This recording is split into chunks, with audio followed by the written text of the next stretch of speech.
Hello दोस्तों, अब हम क्लास 9 के एंट्रेंस पेपर देखते हैं जो कि हमारा 2022 का सेशन है। जो कि स्टार्ट करते हैं हम अपना क्वेश्चन नंबर 6 से, क्योंकि हम ऑलरेडी क्वेश्चन नंबर 5 तक देख चुके थे। तो देखते हैं क्या है question number 6।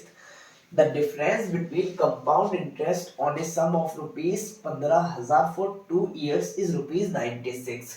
What is the rate of interest percent per annum. तो क्या कह रहा है कि जो हमें इस क्वेश्चन के अंदर क्या बोला गया है कि जो डिफरेंस है हमारा कंपाउंड इंटरेस्ट का और सिंपल इंटरेस्ट का कितना है, रुपीज 96 रुपीज दिया हुआ है। ठीक है, उसके बाद हमें इसने दे दिया जो प्राइस है हमें 15,000 रुपए है और टाइम दे दिया इसने 2 साल का। तो हमें रेट बताना है उसका। ठीक है, कि what is the rate of interest percent per annum के हिसाब से कितना। ठीक है, ऑप्शन ए क्या है हमारा 10%, ऑप्शन बी 12, ऑप्शन सी 6% और ऑप्शन डी 8%। तो देखिए इसका आंसर कैसे निकालेंगे। तो आंसर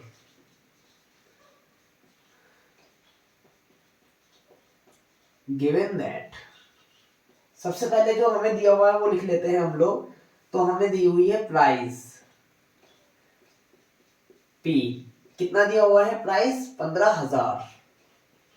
ठीक है 15,000। उसके बाद इसने दे दिया रेट, रेट हमें निकालना है जिसको हम एज्यूम कर लेते हैं are.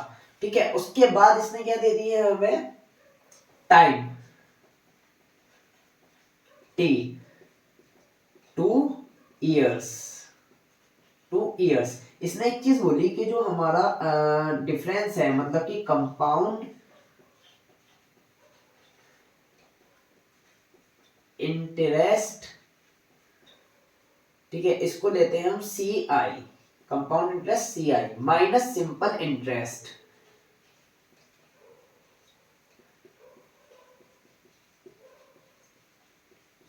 Simple interest means S I, कितना दिया हुआ है 96। अब देखिए हमें ये निकालना है, तो इसके लिए हमें सिंपल इंटरेस्ट और कंपाउंड इंटरेस्ट निकालना जरूरी है। तो निकालते हैं हम लोग अपना सिंपल इंटरेस्ट। सिंपल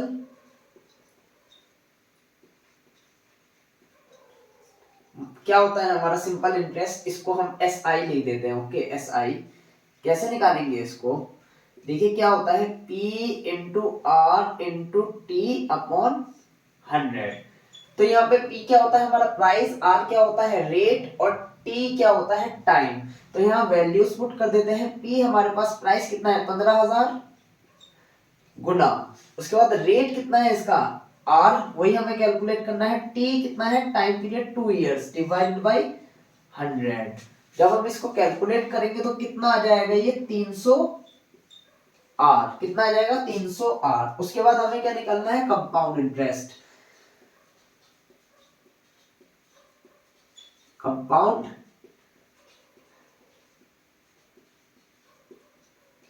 सी आई, ठीक है सी आई हमें कैलकुलेट करना है कितना होगा। देखिए इसका फॉर्मूला क्या होता है P1 प्लस R अपॉन 10 का होल स्क्वायर, 100 सॉरी 100 का होल स्क्वायर माइनस 1। इसका ये फॉर्मूला होता है P1 प्लस R अपॉन 100 का होल स्क्वायर माइनस 1। तो अब हम इसको रख देंगे। P कितना है हमारा 15,000, 1 प्लस R स्क्वायर अपॉन 10,000। ठीक है, उसके बाद क्या है plus 2R upon 100, 2R upon 100 minus 1। देखिए मैंने क्या किया है, कुछ नहीं किया है, यहाँ पे मैंने a प्लस बी का होल स्क्वायर लगाया।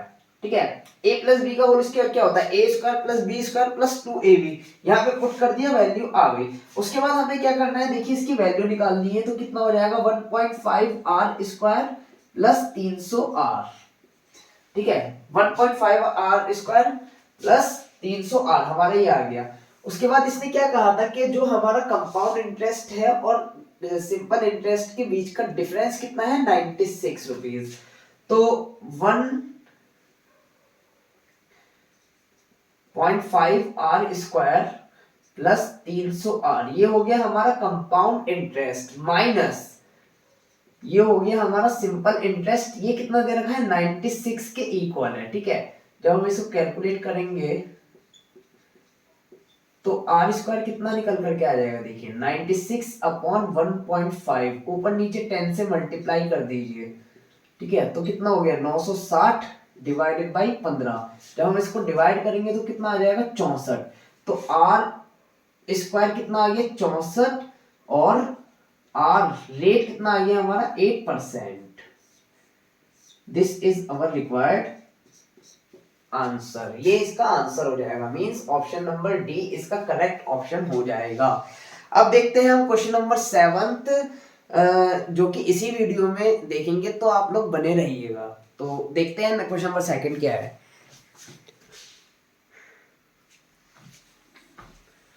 सो नेक्स्ट क्वेश्चन क्या है हमारा, क्वेश्चन नंबर 7 देखिए, identify the term in the expression x plus y plus 1 which are not constant।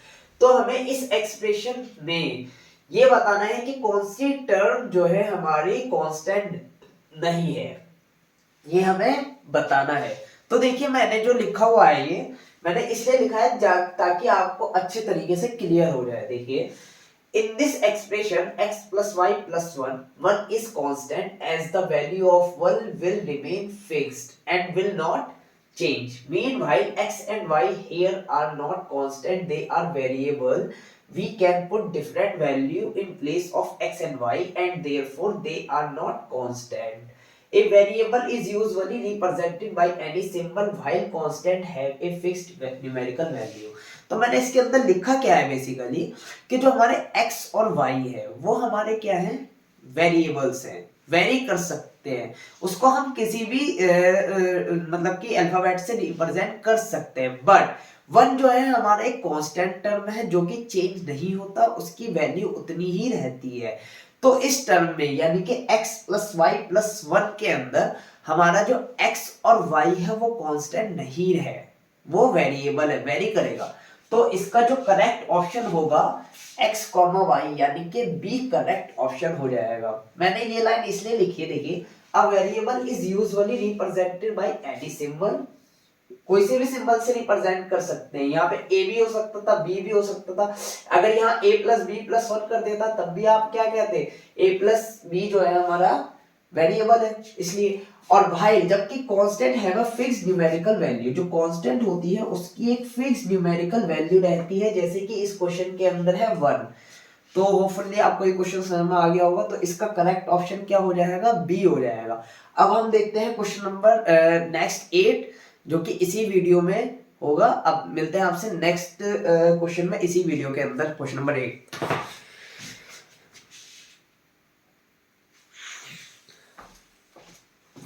So question number 8 देखते हैं हम लोग। अब क्या है कि what must be added to 3x plus y to get 2x plus 3y, यानी कि हम कौन सा ऐसा नंबर ऐड करें इसके अंदर जो कि हमें ये रिजल्ट मिल जाए। तो देखिए इसका आंसर कैसे निकालेंगे।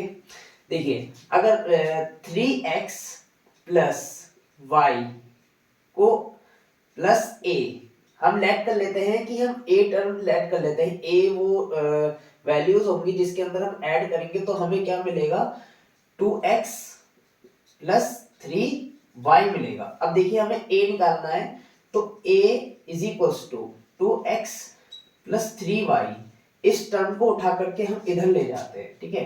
तो क्या हो जाएगा ये माइनस 3x प्लस y। अब हम इसके ब्रैकेट ओपन कर देते हैं, तो 2x plus 3y minus 3x minus y, ठीक है। तो 2x में से 3x जाएगा तो कितना बचेगा हमारा माइनस x, ठीक है, प्लस 3y में से माइनस y करेंगे तो कितना आएगा प्लस 2y।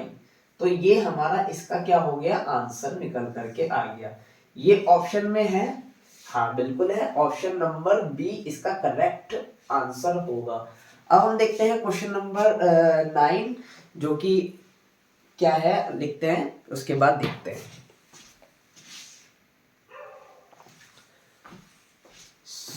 मैंने यहाँ पे दो क्वेश्चन लिए हुए हैं, क्वेश्चन नंबर 9 और 10, ठीक है। तो देखिए क्वेश्चन नंबर 9 क्या है, the equation for the statement 1/4 of A number minus gives 4। देखिए आपको स्टेटमेंट बहुत ही केयरफुल ही होकर पढ़नी जरूरी होती है, क्योंकि उसी में इसका आंसर छुपा हुआ होता है। तो देखिए क्या कह रहा है कि 1/4 ऑफ ए नंबर, यानी कि 1/4 ऑफ का, यानी कि मैथमेटिक्स की लैंग्वेज में ऑफ का मतलब होता है मल्टीप्लीकेशन, ठीक है। तो देखिए इसका आंसर कैसे निकालेंगे। देखिए 1/4 ऑफ ए नंबर, यानी कि 1/4 ऑफ ए नंबर, यानी कि हम इसको लेट अज्यूम कर लेते हैं x, क्योंकि हमें x की फॉर्म में लाना है, इसीलिए -4 गिव्स 4। तो हमारे पास आंसर निकल करके आ गया। इसका कैसा आएगा, देखिए 1/4x -4 equals to 4। This is our required answer. Easy था बहुत ज्यादा। तो हमें ये ऑप्शन दिखाई दे रहा है 1/4x -4, हाँ दिखाई दे रहा है, सी ऑप्शन इसका करेक्ट हो गया। अब देखिए ये भी इजी था। The vertical cut off A brick will show the cross section is, यानी कि जब हम वर्टिकल ही किसी चीज को मतलब ब्रिक को कट करते हैं तो हमें वो क्रॉस सेक्शन कैसा दिखाई देता है। तो देखिए मैंने लिखा है when we cut a brick vertically. अब मैं आपको एक चीज, छोटी सी चीज बताना चाहता हूँ, वर्टिकल और हॉरिजॉन्टल। देखिए वर्टिकल का मतलब क्या होता है, मैं यहाँ बता देता हूँ आपको। देखिए वर्टिकल का मतलब ये हुआ कि स्ट्रेट, ये हमारा क्या है, वर्टिकल को शो करना है, वर्टिकल। और अगर लेटा हुआ है तो ये किसको शो कर रहा है, हॉरिजॉन्टल। बस आपको ये चीज पता रहनी चाहिए, फिर तो आपके लिए बहुत ही आसान हो जाएगा क्वेश्चन। तो इसने कह दिया ना कि vertical cut off A brick will show cross section, क्या देता है, रेक्टेंगुलर क्रॉस सेक्शन। तो इसको इतना ही रखते हैं। अगर आपको वीडियोस पसंद आई हो तो प्लीज लाइक करिएगा, शेयर करिएगा, कमेंट करिएगा और सब्सक्राइब करना मत भूलना प्लीज। तो इसको इतना ही रखते हैं। अब मिलते हैं आपसे नेक्स्ट वीडियो में नेक्स्ट क्वेश्चंस के साथ। जब तक के लिए थैंक यू सो मच।